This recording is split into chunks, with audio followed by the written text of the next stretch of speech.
Yeah. Hey everyone. So, welcome back to Cork Dead. Good to start back up again. So, tonight, what we'll have first is a talk from Tom Neely. He's going to talk about some Android app development. It's going to be covering a bit about Kotlin, Android architecture components. Tom's a fantastic developer, but I would say that because he works with us here in Oversea. So after that, then I'll be sitting down to have a chat with Fiona Edwards-Murphy and Brian Cole from Remote HVAC, and we're just going to be talking about their companies, both kind of IoT startups based here in Cork, just a general chat.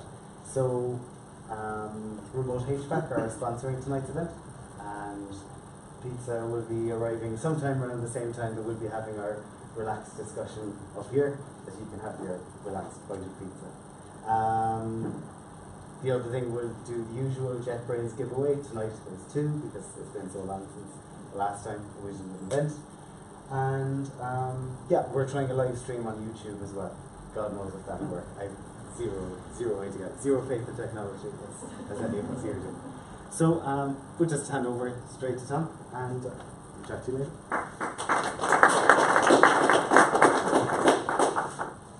I'm going to sit down and make this uncomfortable because it's awkward if I stand up. Who here is a developer? Who's not a developer? You're going to be bored.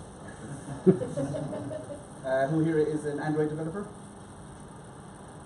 And Java, Kotlin? Okay. So you might have some idea. You've done mobile development, doing like that.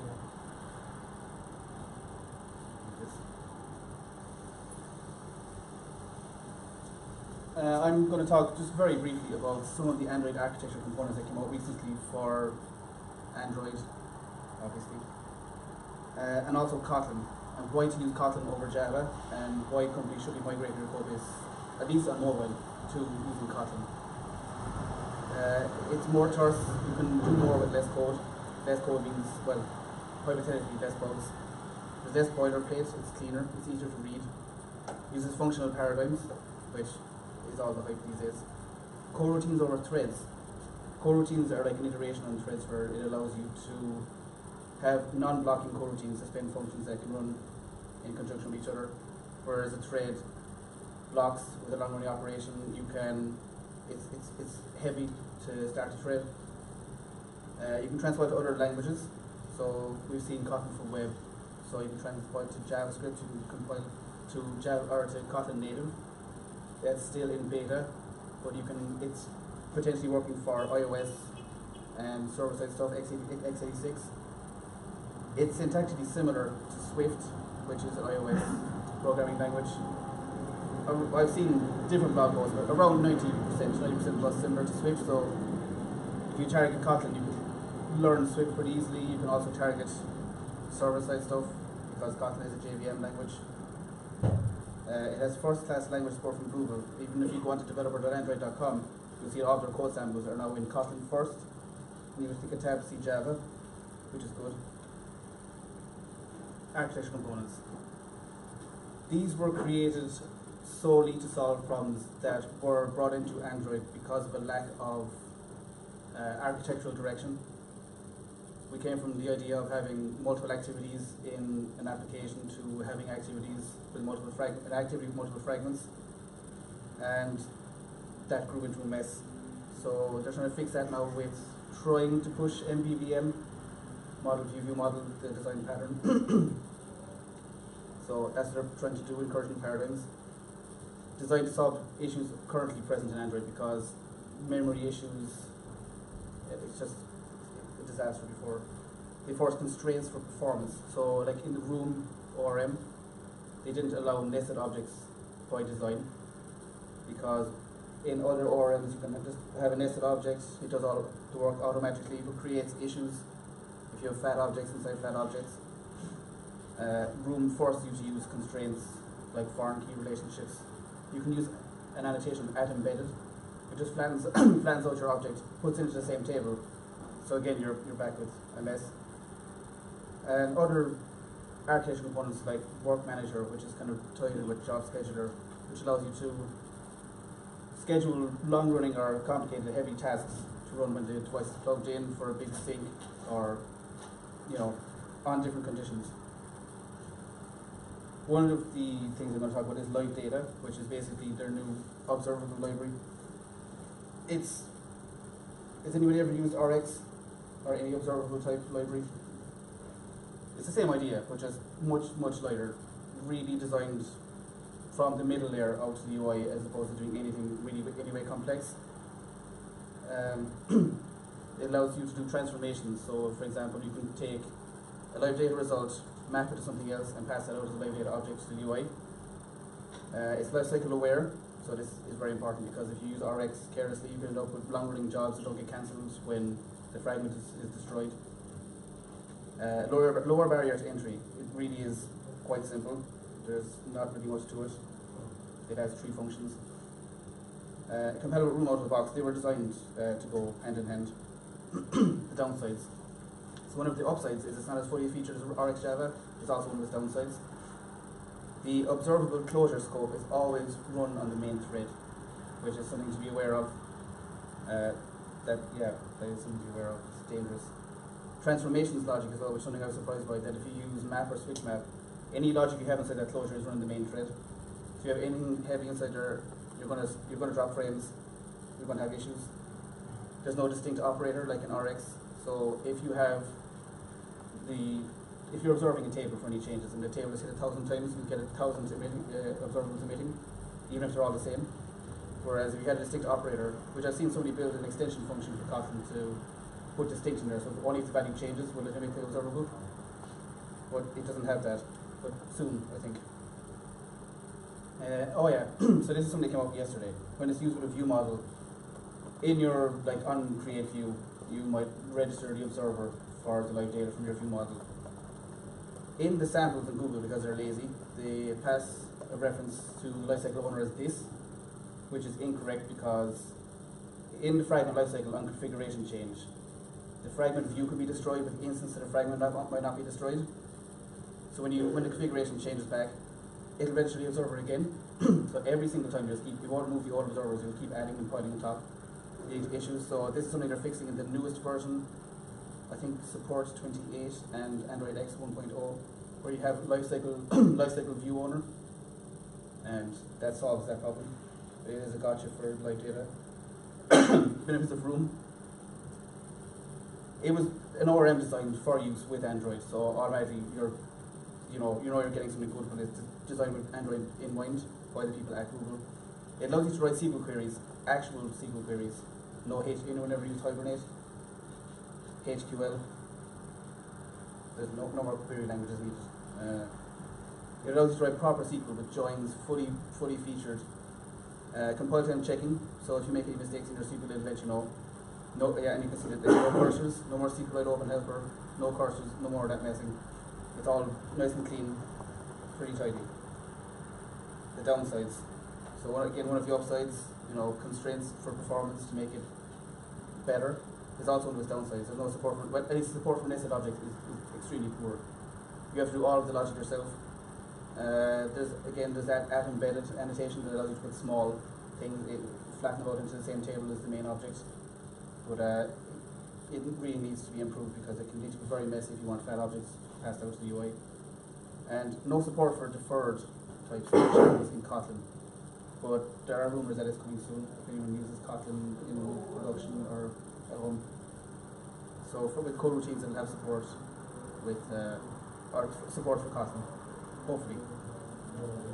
That is I also have a demo project. So is anybody using Kotlin for personal projects or in production? And you use coroutines? Yes. So something interesting about coroutines, particularly on Android, is if you have an exception in a coroutine, it will disappear into the ether. It's just gone. And everything will be fine. Well, everything won't be fine. The app will crash. But it won't tell you why. It'll just pop up in the logs, everything's fine. Because you need to create something like this. I'll put that in presentation mode. This could save you hours and hours and hours of pain, like I had, trying to figure out why everything was broken. you need to have a coroutine exception handler. I don't know, it's an interesting design idea that you can surface your logs straight up from a coroutine, but you have to have something like this. Coroutines also have the concept of these dispatchers, which is the context that you run. So you have an IO, it's basically like schedulers in RX. IO scheduler default in main, but main is only for Android. Another gotcha is if you bring in the coroutines library to your project, it will tell you dispatchers.main is there, but when you try and run it, it'll blow up because you need to put in the Android coroutines library as well. So it's in there. You can type it in. Everything's fine. There's no errors, but it won't run. It won't work. So that is a gotcha. Of course, this is an issue. Also, something else is this. Again, this is very much Kotlin focused. If you want to use Kotlin and you want a linter, there's a really good one I found called Detect with a K. It will tell you all about how many files, functions you have, variables, code smells, complexity, generate a nice HTML report. It's very, very picky. If you don't have a new line at the end of the file, it will kick up a fuss. But it does lead to better standards.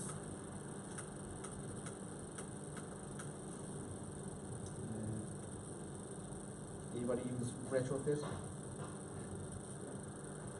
No. Yeah, okay. Anybody using Room at the moment? Any stuff? Are you using like repository patterns, view models, like repository patterns, view models, pretty much read that means directly from Ruby every day. We don't want to get straight from our remote source, put it in Ruby like and like refresh it asynchronously and then push it up to the UI. Yeah. That's what I think. This is just a made up project for this, but yeah, it's basically the exact same thing here. Where return your locally stored data, spin off a background process to update your database asynchronously, insert all of the results into your database, and then live data will trigger, push those results out to your UI, like a list or whatever you have. The user never sees a blank screen. Everything is done because these days you don't want to see a spinner, you don't want to see a blank screen. Yeah, I mean, other than how cool coroutines are, there's not really much else to say about it. Any questions? Anybody have any questions about Kotlin? Is there any problems with SQL injection, like traditional SQL databases? Not that I have seen anywhere from the research I've been doing about it. It's all types, and when it does create the statements, they are prepared statements. Like you can look into the implementation of the class when it generates the code, and it simply prepares statements with a set number of parameters. I did use another DAO before that would. So there's a set, there's a maximum of parameters you can pass into a query. It'll fall over and say, too many. But I saw one other DAO that's on GitHub that got around that problem by just taking, if you pass it 10,000 things, it just makes it into one string and passes one parameter. I mean, that's an issue. But Room is very, very strict with that stuff. It does stuff properly. And if you try and pass in too many parameters, it'll fall over and just fail. So I think SQL injection shouldn't be too much of a problem. It does seem to be pretty tight on what it does. Any other questions?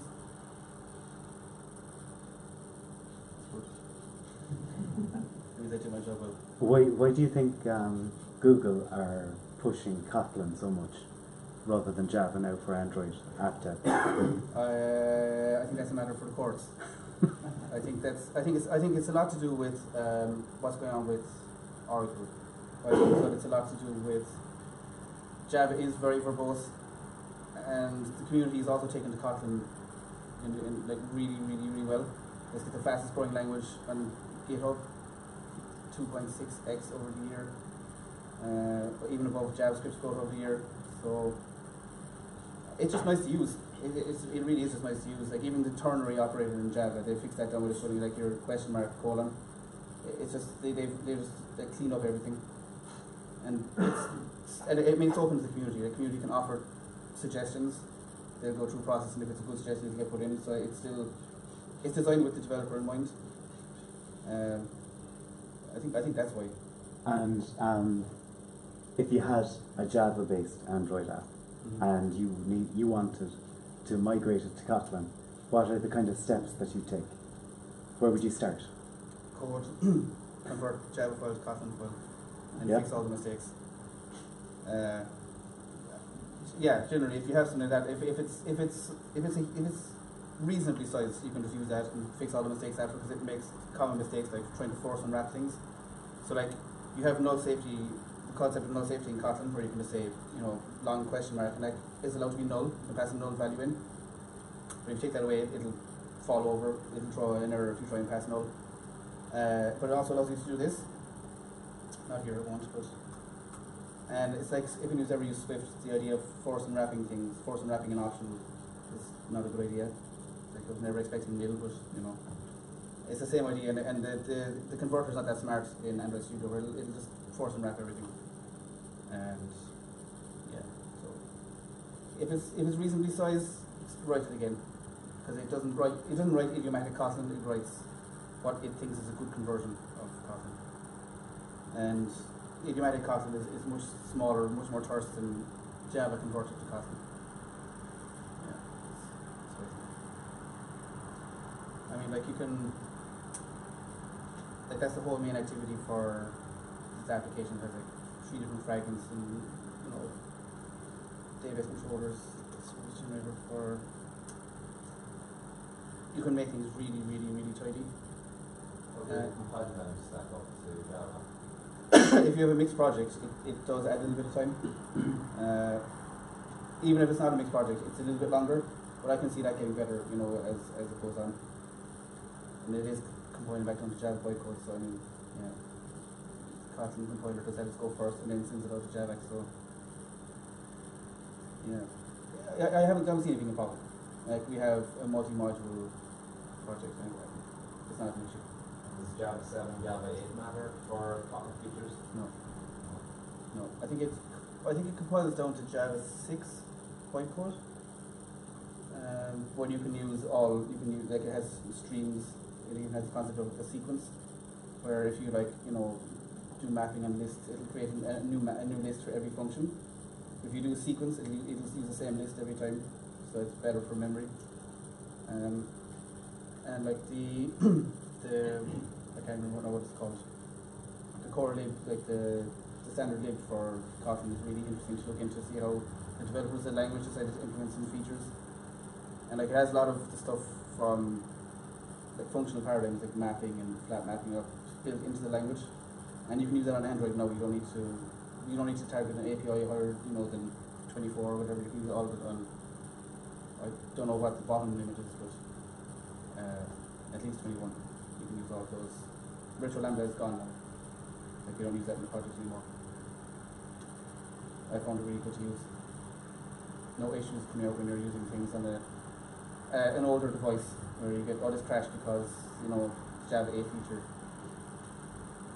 I would recommend it to anyone if you're going to start. It's something new. If you already have an established project, it's up to yourself. If it's working fine, just leave it alone. But like, if you want to do something new and clean up your code base and whatever, yeah.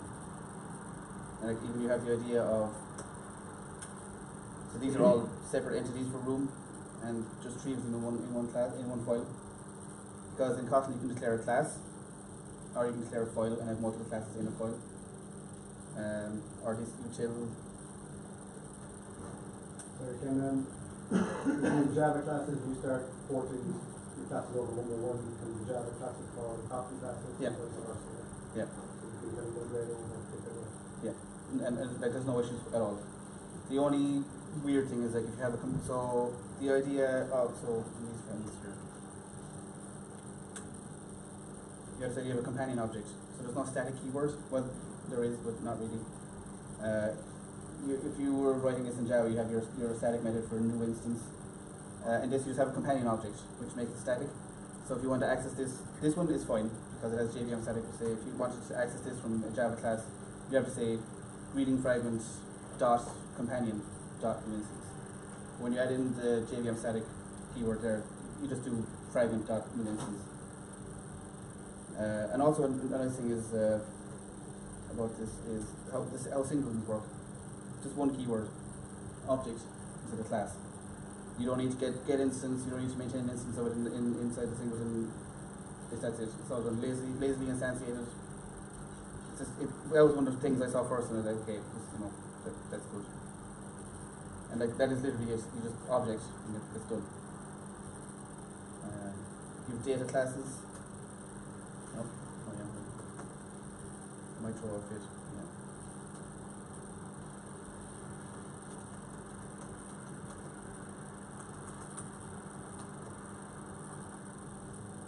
And generates all of the usual boilerplate, so string, hash, code, getters and setters, all the rest of it. It's really like, has anybody ever used Lombok in a Java project? They basically took what Lombok did and applied that to Kotlin, so you don't need, there's no boilerplate. Like if you make a class, unless you make something private, it's accessible through a getter. You can also have a field, a variable with a backing field that will return back a composite. So you can define your own custom getters and setters for fields. There's only one version of it, I think, that has half a dozen of these. The kind of really version of Kotlin, or is it just maybe version? They're generally backwards compatible, except for when they went to 1.3 recently with the code routines, and because they were in the experimental package for 8. They said that they're not experimental, but they were in the experimental package. And they're like, they were experimental because the API could change, and it did a lot. So instead of like this global scope at launch, it was just launched before. And this work was different as well. But yeah, there's no issues between, like, it's at 1.3 now. I went from 1.27 to 1.3 and this one. Yeah, with Swift, yeah. There's no, I remember it was going from Swift 2 to 3, and like it was like prepare for segue, and they changed it to prepare for, and like that broke my heart. I had like 999 plus problems in Xcode. Monday morning, I was like, I regretted converting the project. I've never had any of that with Kotlin. Anything else? Sorry, I've never come across Android programming and like .NET and Microsoft and components and stuff. And you see like Microsoft advocating for Xamarin for writing Android. So I don't know what's the basic thing that Xamarin is doing to write Android application, but just I want to know how do you compare these two things. Microsoft are advocating Xamarin because they paid a lot of money for it. I mean, I'm probably the worst person to ask that question for, because I'll always say go native. I hate these things like Cordova or like these phone gap things. With Xamarin, you're waiting, so when new APIs, a new version of Android comes out and they pump the API level, you're waiting for the Xamarin developers to go off and make the changes in their thing before you can go off and update yours. And I mean, it's only, you're waiting, but you can't, so like, the way Apple are getting strict at the moment, anyone who isn't targeting iOS 12 SDK, they're not going to deploy apps to the App Store. Google are kind of going the same way, where they're now saying you have to target them in. I don't remember what it was. It's like target them in an SDK of maybe 24 or something. I'm not really sure. Yeah. So like, if they ever get to the point where they're making you target just the last one, then you could be running into issues. If the Xamarin developers take too long to make big changes, at least with native, you get the SDK when Google releases. And it depends what you're used to, I mean, if you're making something like a standard app and you're used to writing, C#, so you need the data and previous APIs. Yeah. But I will say that if you are in C#, then Kotlin should be easy to pick up. They did take ideas from lots of different places and just mash it all together. It's also quite similar to like TypeScript. They took a lot of ideas from a lot of places and just borrowed them. Yeah. There is a low barrier to entry if you're like a Java or like C# developer, even Swift. Because like even talking to our iOS team, they see things are going, oh, that's quite similar, like there's compatibility between the two. Like I'm probably the worst person to ask because I've been like evangelizing Kotlin for I don't know how many years. So, but like, try it out. Just try something like a Hello World application. Just something simple like requesting data from a web API and see how you find it. Coroutines API is beautiful. It's really, really nice. Any other questions?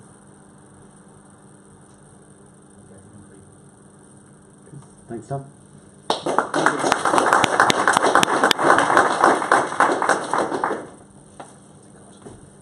Thank you. So, we'll just move on to our conversation. So, if Brian and Fiona come up, we'll sit down and pretend we're very professional. So one of the main things that we wanted to do with Cork Dev was, as well as having the tech talks, which we all know and love, is just to kind of raise the awareness of some of the smaller startups that are around Cork, and we'll have like the big companies. They can come around sometime too as well. But I think it's way more important to find out more about the more interesting, innovative things that are going on that you just don't read about every day. So we've got Fiona Edwards-Murphy here from APIs Protect, and we'll find out more about that soon. And then we've also got Brian Cole here from Remote HVAC. And very, very good timing, we've got pizza we've put in nicely over here. So let's start with you, Fiona. So if you could tell us a bit about what APIs Protect is. Sorry, first of all, it's APIs Protect, not APIs Protect. Sorry. We use APIs a lot, but it's nothing to do with APIs. So no, it's that's okay. the It's developer a safe in me. assumption. Yeah. APIS. APIS. So Okay. APIS is actually the Latin word for bee. So what we do is we use the Internet of Things to help beekeepers reduce losses and increase productivity in their hives. Okay. Yeah. And like, what kind of, so you take an existing hive and you retrofit it? Yeah, exactly. So we've got a sensor platform that we install inside the beehives. We remotely collect that data using mobile and satellite networks, and then we use machine learning to actually change that from raw data that is fairly meaningless to the beekeeper, like, you know, the humidity of your hive is 70%, and turn that into relevant information for him, like your hive is growing like it should be, or it's not, or you've got a problem such as queenlessness or disease, and help them identify how to improve the productivity of this. Okay. And like, where did it all come from? Oh gosh. So it kind of came from a very strange story. Well, not really strange, but my background is electrical engineering. So I did my undergrad in electrical and electronic engineering at UCC. I fell in love with wireless sensor networks, which is the technology that became the Internet of Things. And we came along halfway through my PhD and went, no, it's the Internet of Things now. And I wanted to find a really interesting application of that technology to do my PhD, and that's when I started hearing about, you know, bees, how important they are for food. So they actually pollinate almost a third of the food that we eat every day. So things like avocados, blueberries, strawberries, almonds are all given to us by bees. And I was like, okay, that's really interesting, and I'd seen that nobody had really done any work applying wireless sensor networks to that area. So that's when I started my PhD. Which I then finished in 2017, and during that time a lot of beekeepers started approaching us and going, can we get involved in your project? Can we have sensors in our beehives? It sounds really interesting. So it's like, okay, maybe there's a commercial application for this technology, and yeah, I went on the Ignite program in UCC, and it turned out, yeah, there was a commercial application, so we founded APIS Protect in February of 2017, and here we are now. There's 7 of us now. Yeah. And where are you based? On the Lee Road in the Environmental Research Institute. Okay, so still in UCC. Still in UCC, yeah. Okay. But we are actually a separate company to UCC. Yeah. And what are these sensors that are Yeah, in so that? it's a hardware platform that we developed ourselves. We have temperature, humidity, carbon dioxide, sound, and accelerometers built into it.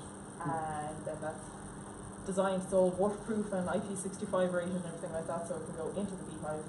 And then it's got a built-in 4G radio and also a LoRa radio, so we use at least 2 different protocols. We've considered putting more in, we'll probably end up putting more in, to actually collect all of that data and send it back to us.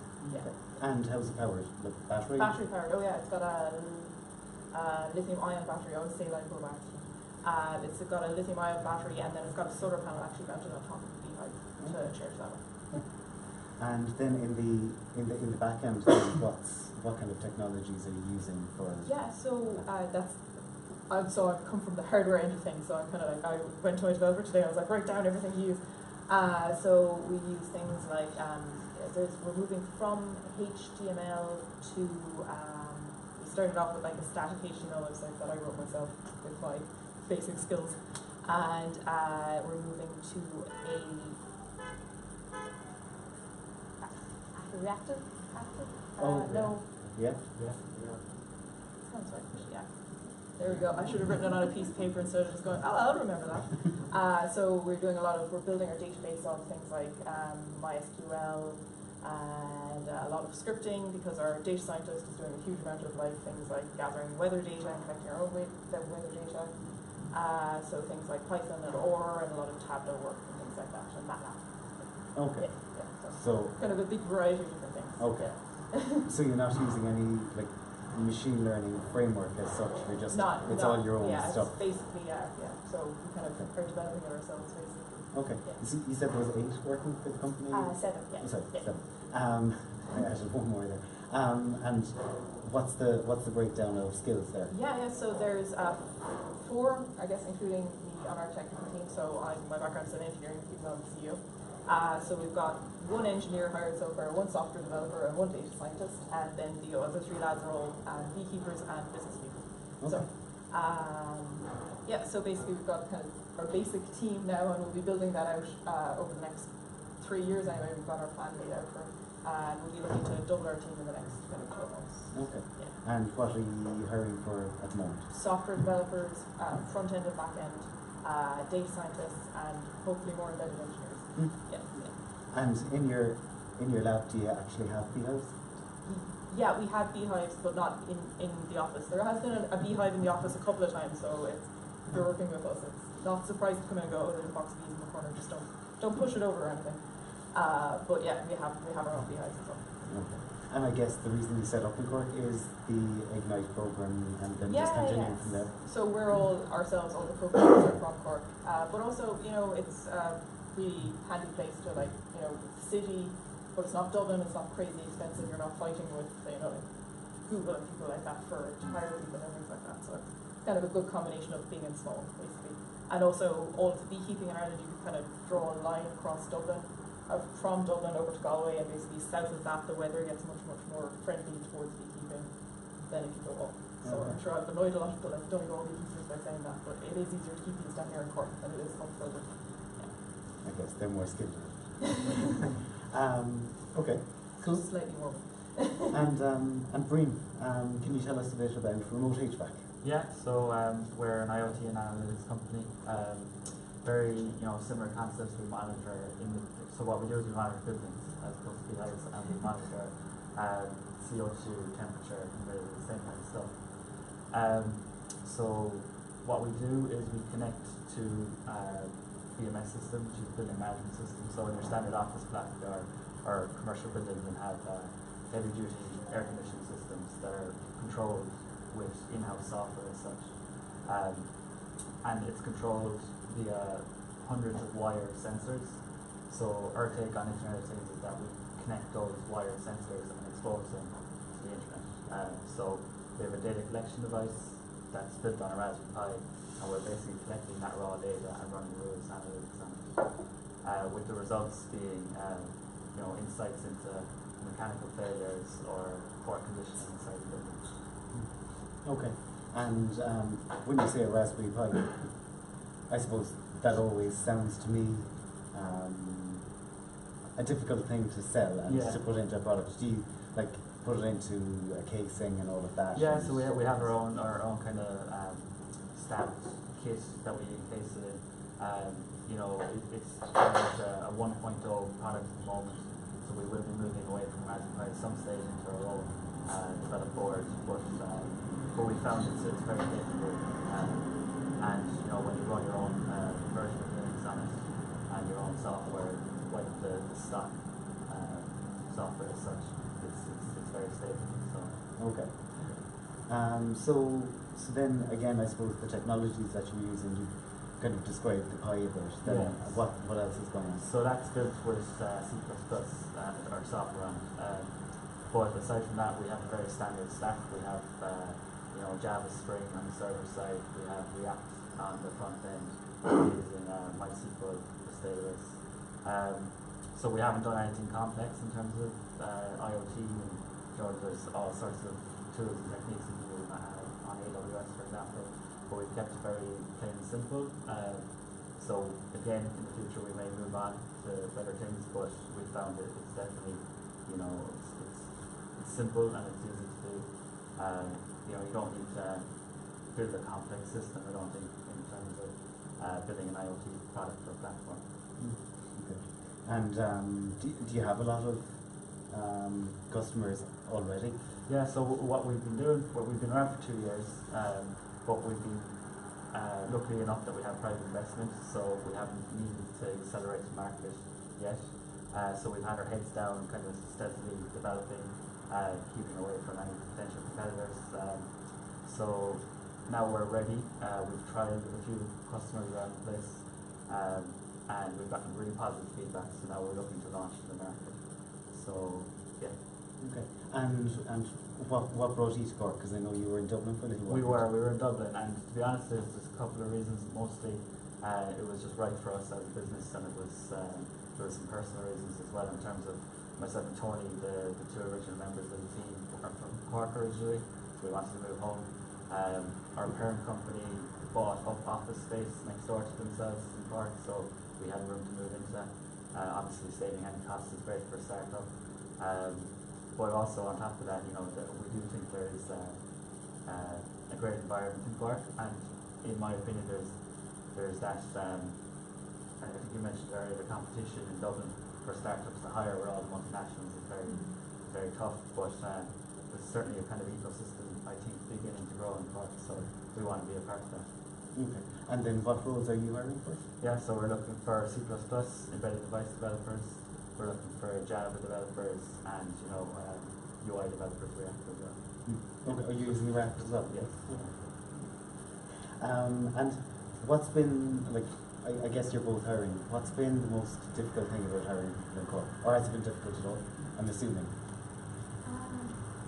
I think for us it's been basically attracting people in at the first phase, kind of, getting the word out that you're hiring, and especially when you're looking for like that, people like software developers, highly skilled, even on like, you post your job on like, jobs.ie or any of those, Indeed.com and stuff like that, and it's like basically your ad is shoved down onto the second page like so quickly because so many other people are all looking for the same people. So I think that's the most challenging part, especially when you don't have a massive like advertising budget or anything like that. Like basically every startup ever. Yeah. Definitely, remote HVAC. Most people in this room probably wouldn't have known who we were until today. So it's it's hard to hire if people don't know who you are. So I think for us anyway, it's about getting our name out there more. So if we can get involved in these kind of community events, and we're hoping to launch our own IoT series as well to see how that goes and get the name out there so that people know if they see a job spec from remote HVAC, they know it's a company they've heard of before. What is the IoT? Yeah, so we're playing around with the idea of launching kind of a hands-on tutorial series where we build practical applications using a Raspberry Pi or some similar development board that you can use in your home. So things like monitoring your home environment in terms of temperature, humidity, intrusion detection systems using the cameras, simple ideas like putting alarms on your fridge door if it's not closed. So practical ways you can use the kit and have a bit of fun. Okay. So if anyone's interested in signing up for it, myself, reach out to me, or Emer is in front there. We'd like to see if it would take off, and if anyone wants to get involved in running it as well, we'd love to hear. Yeah, I don't know of any such community around Cork at the moment. No. Just the electrical engineering group. Yeah. In UCC. Probably one of the as well. And if someone was looking for a job in either of your companies, what would make them stand out? And then what makes a CV go into the bin, conversely? I think it's always, with anything, it's always great to see someone who's really, really like interested in what they're doing to the point where they are involved in, you know, projects outside of what they do, like they've got a really active GitHub, or, you know, they're really involved in events like this. That always really puts someone above the rest. Kind of see that they're genuinely excited about what they do, and that they actually care about what they do more than just being like, oh, it's just a job that's going to get me enough money. Mm-hmm. Yeah. What was people in the bin? Spelling mistakes. Yeah, spelling mistakes. If you make a typo in your CD, I don't care. It's a really short document. Get your friend to read it. Even if, like, I'm bad at spelling. Everyone's bad at spelling. Just get somebody to. I'd agree. Sorry. I think for me, it's when I'm looking at it, you know, there's a specific role that job CV is coming for. So I'd like to see, you know, a bit of effort put in to try and get the past experience to match up with, you know. So if you see a CV that, you know, for example, if we're looking to hire someone who's got experience with 3G connectivity, you know, remote devices and stuff, that they have experience in the past, or that they can at least talk about it in some hobby, or, you know, some GitHub repository or something. Yeah, and in terms of something going in the trash, is sometimes you can actually overload a CV. So we've had a few CVs where there's lists and lists of technologies. You know, it's great, you know a lot of stuff, but what's actually applicable for the job? I think that should be front and forward. Yeah, or like a 6-page CV. Yeah. That's 2 pages. And what's your take then on like remote work, and does it work with either of your companies? Yeah, we do it a good bit because there's a lot of, like we do an awful lot of travelling. We've got beehives in the US and the UK. We're going to have some soon in South Africa as well. So, I mean, like, a lot of the time, a lot of us are just not in the office. Yeah. And so it's really important to have a good system with like things like Slack and, you know, other kind of, you know, everybody's able to communicate with everyone all the time, regardless of what time zone they're in and where they are. Yeah. So I think it's important, and especially going forward, I think culture is kind of going more that direction. Like, why does everybody need to be sitting in the office when realistically we can all do everything we want from at home if it suits?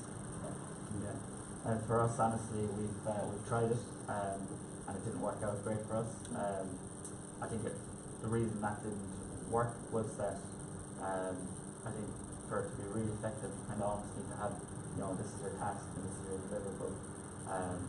Whereas we're kind of on a day-to-day basis, we're kind of ad hoc and we're spitballing ideas, and I think everyone needs to be in one location for that. Having said that, though, we do, you know, obviously allow for, you know, if you need to take a day or two to work from home, it's fine. But if the majority of the time is spent in the office, that's kind of what we prefer. That's just how we operate. And Brian, what are your biggest technical challenges at the moment? I think we have, you know, the stereotypical challenges that anyone's going to have, so I won't go into detail in terms of, you know, scalability, performance, all that kind of stuff. But, you know, for us, it's kind of, the challenges are around taking what the customer wants and understanding that, and building kind of exciting and unique applications for what they want. You know, we're trying to create everything ourselves. You know, our data collection device is built ourselves. All of the sensors we use, we try to use our own sensors as opposed to buying something off the shelf where possible. And you know, so recently we've gotten a request, a feature request to track occupancy in a room. So you know, it's challenging because you have a lot of image processing problems. So we're tackling that at the moment. You know, it's an exciting challenge, but it's definitely challenging, and we have lots of those kind of ad hoc stuff that we need to meet. Yeah. But yeah, stereotypical stuff is always going to be scaling. And are your sensors, so your sensors are probably Bluetooth, are they connecting to the collection device? Well, actually most of our sensors are wired to the BMS system itself, and we directly interface with that. But then we supplement it with wireless radio frequency sensors. We're looking at Bluetooth sensors as well. But at the moment it's just with radio and yeah, it's basically radio stuff. Yeah. And Fiona, what are the challenges that Apris present? Oh, we've got lots of them, obviously. Like you said, all the usual ones like scaling and things like that. I think we've got 3 kind of big areas that we're working on at the moment. One of them is how to effectively, so we're collecting a lot of data, trying to effectively communicate that with the beekeepers through some kind of our interface, but we're trying to, it's more the design elements of the interface. And then some more technical ones that we have are LoRa, which is a communication protocol. You might have heard of it, that's great. It works completely differently in the US compared to Europe and basically everywhere else in the world. They have way tighter restrictions because of the FCC and things like channel hopping and things like that. So getting a LoRa device to work in the US is just a really big challenge. Yeah. Yeah, I think those would be two of the big ones right now. Are you using that LoRa network that's set up with CIT again? We're using a similar network that's not that one. Okay. It's a different, it's a private LoRaWAN global network thing. Yeah, but we have to operate. We're operating our own base stations within that. Okay. We really haven't pushed it very hard. I mean, like, it's more with our stuff. There tends to be occasionally there's a lot of like objects in the way, so interference. So you could have a building somehow in the middle of your apiary, or like an apiary in an almond orchard, so there's loads of trees. So I mean, like, the furthest we kind of put a device from a base station has been maybe half a kilometre, if even that. But the theoretical distance is like what, like 15 kilometres or something like that. But we have not pushed that at all. But in theory, we will eventually, when we're trying to get like 200 beehives into one base station's radius. Yeah. And what kind of interface do the beehive managers and beekeepers have then? Like, is it just a web interface that shows them everything? Yeah, so right now it's very basic. So we started out as engineers, so there was like, you know what, I'll just give them numbers and they can have that. Yeah, so we started out with like literally just sending them Excel tables. So now we've got a slightly more interactive React thing. And so our ultimate objective is obviously mobile apps and mobile apps and also a web app. But with beekeepers, when you have to kind of think about it as they're beekeepers. They're not, millennials with, the latest iPhone. What they want is something that's very, very straightforward to interact with. Like maybe even mobile apps might not even be worth developing. So it's a web app. It's things like SMS and email alerts. So we're using all of those at the moment, and that seems to be kind of going down a bit better. Because agtech, we are in the agtech world, even though in Ireland we don't really think about bees as agriculture. So in agtech, it's definitely a different approach to, apps and, user interfaces and things like that, which is interesting. So they just need to know when things are going bad. Exactly, yeah. So they don't really care about how beautiful it is or what colour it's there. They're like, no, I need to know when my hive is falling over, because if I don't get there in half an hour, they're all dead. Okay, that's why it's the accelerometer. Exactly, Right, yes. okay. I was wondering about that. Yeah, flying through space. The quick question around your data for both of you, right? Mm-hmm. Both have mentioned your database is MySQL. Yeah. But from the IoT world, I cannot understand because IoT world is like sending a lot of data. Mm-hmm. How and it should be kind of like time series database which you guys will be using, or Cassandra, or loads of time series database like InfluxDB, things like that for the IoT kind of write intensive data rather than read-only kind of data, right? Because MySQL is primarily for like if you try to write a lot of IoT kind of data, I don't think it's going to scale much. Yeah, it's 100%. It's something that's it's on our radar to move away from MySQL, especially for, as you say, the sensor data that's coming at you in high volumes. At the moment, we literally haven't had that issue, and what we try to do is we aggregate and summarize as much as possible, and we potentially let it dump the data that's not important. At the end of the day, the sensor data we're picking up is very, very low level, and what the users care about is the results of our analysis afterwards. So it is an issue, especially the volume of it when we connect to more sites. So we will be for sure looking at different databases, time series databases. Yeah. My answer is basically the exact same thing.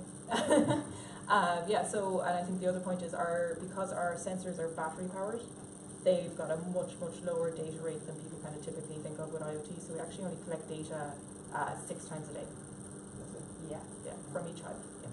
So it's a much lower volume than people kind of think of when they think, you know, temperature and humidity sensors are like every 2 seconds. Yeah. We have a low frequency issue as well, Yeah. 15 minutes, so we're not every second item. Yeah, exactly. So when you're thinking about systems that don't change, like why would you bother sampling everything every 10 seconds when you know it's not going to change every 10 seconds? So, especially. So let's say you say a system mistake, like so obviously if it falls over, it's around the trigger something. So Yeah. it's not gonna wait for the next time, like 3 hours later. Yeah, no, we're using actually hardware-based alarms for a lot of things like that. So it's kind of, that's not part of the MySQL database really. Yeah. How are you saving the images here? So you already mentioned that you're using analytics on top of images. So how are you saving those images? Sorry? You have mentioned that you're using somewhere the images, like the real-time camera I get you. images. Yeah, sorry. So we're not actually storing any images or anything like that. Within our device, we're tracking movement. So all what we do is It's motion. yeah, detection and we just process the number, how many times that blob has walked past the threshold and back and forth. How is that working out? I'm curious. It's ongoing. I was messing around with it today. It's tricky. We had Raspberry Pi put up into the ceiling and push the panel up, and we were trying to walk back and forth in front of it. It is picking us up from time to time. I think it's to do with the actual CPU power on the Pi trying to process the image. So I have looked up some tutorials around how to speed that up. It may be the Pi isn't strong enough to do that kind of computation, but Which part is it? Raspberry 3. Basically, next computer. Yeah. Yeah. Yeah.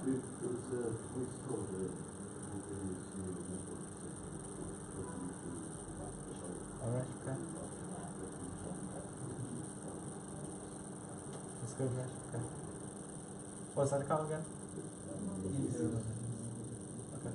Thanks. Great. From Dublin. Want to share some?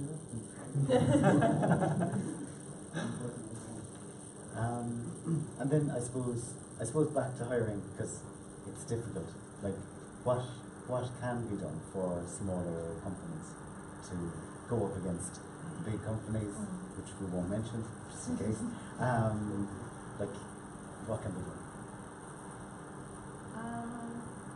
I think it's not necessarily.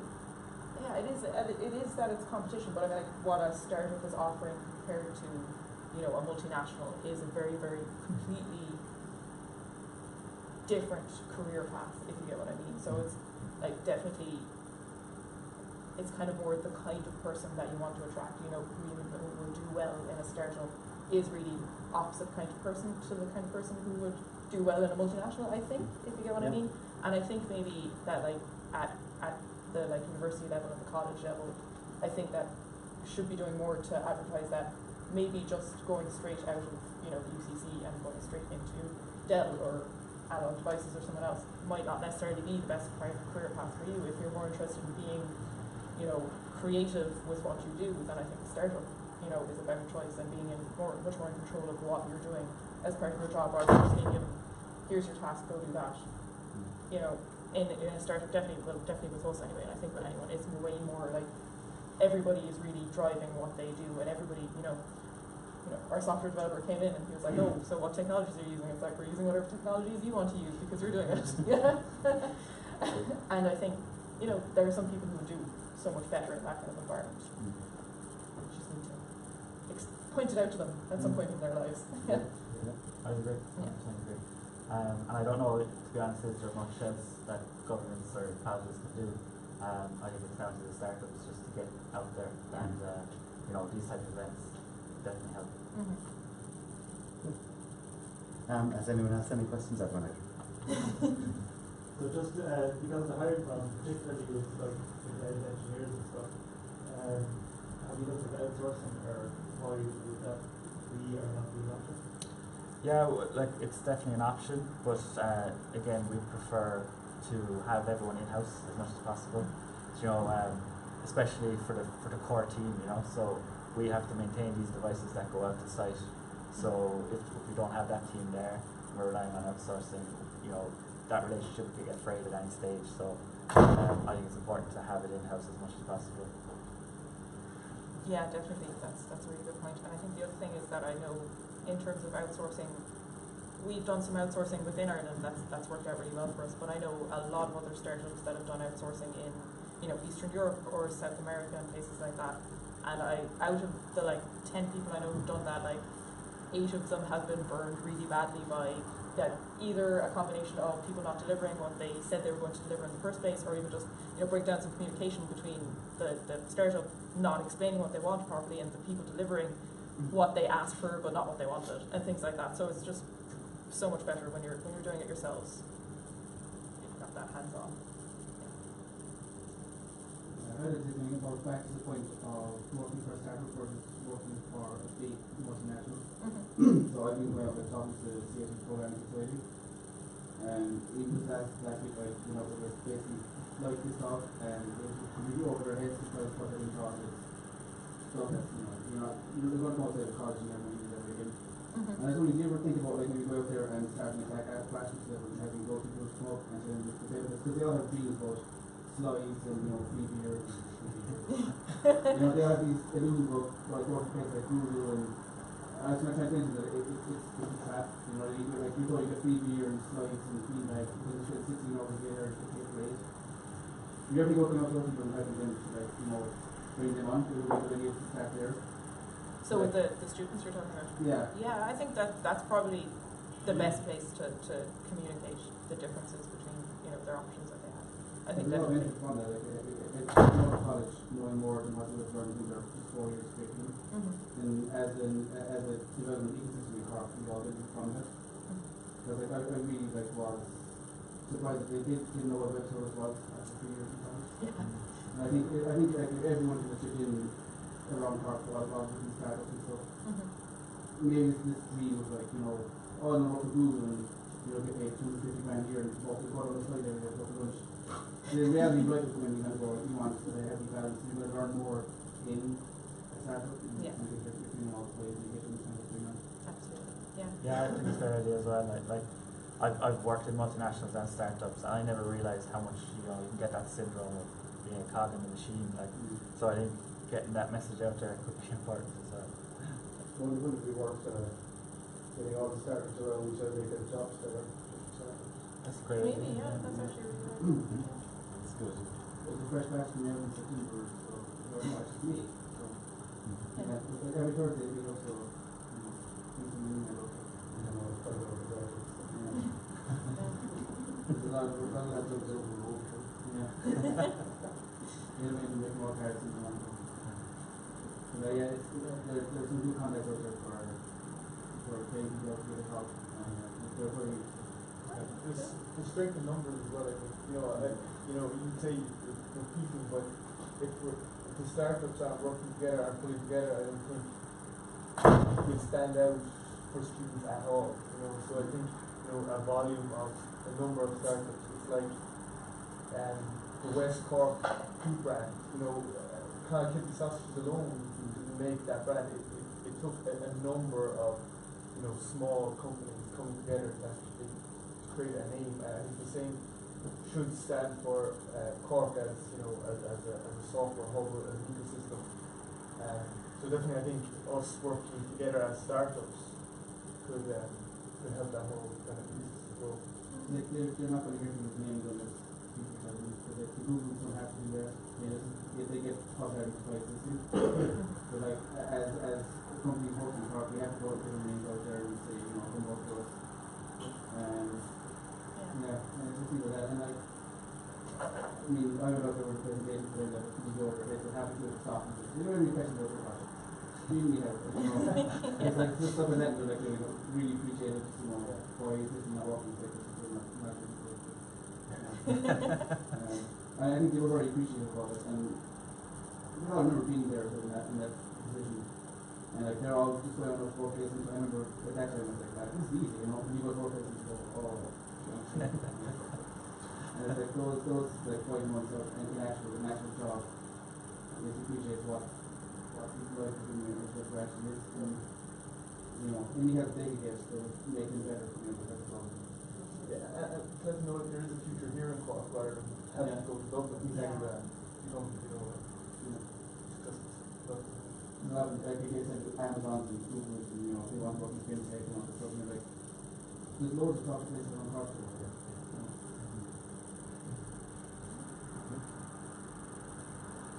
So, thanks a million, Fiona and Green, for your time. So, I've got two JetBrains vouchers to give away using anything. I haven't done the usual. The one thing I've got to do is like the usual random draw. So, if you want JetBrains license, just ask. There's two here. I'll do something proper at the next one. Cool. 1, 2. And I actually haven't heard from it, so. There you go. I'll email that one there to you, John. So, just to finish up before we attack the pizzas, thanks to Remote HVAC for sponsoring and bringing the pizza. Emer and Green did all the work there. Thanks to Brewdog, I have to say, thanks to Brewdog for giving us the beer and Republic of Work for organising the space and everything. There won't be any Cork Dev next month because it's Christmas. What we will do is we'll get back to it in January. So one thing I would like to do is just send around a survey. If you could get back to me, that would be great. I just want to find out what kind of event people actually want. Do we want more TED Talks? Do we want more things like this? Do we want more food? Do we want it at a different time? All these things. I'm just going to send around just a request for any kind of input. If you're interested in speaking or sponsoring at all, let me know. I just do want to make sure that Cork Dev can kind of keep on going and that it can keep on being interesting. Maybe we'll just move to once every 2 months instead of every month, or not at all for the last one. Because I think it's a good group. There's, I think, a lot of interesting things that people have to say that maybe we just haven't got around to yet. So I will having some participation there would be great. So yeah, that's it, I guess. Enjoy the pizza.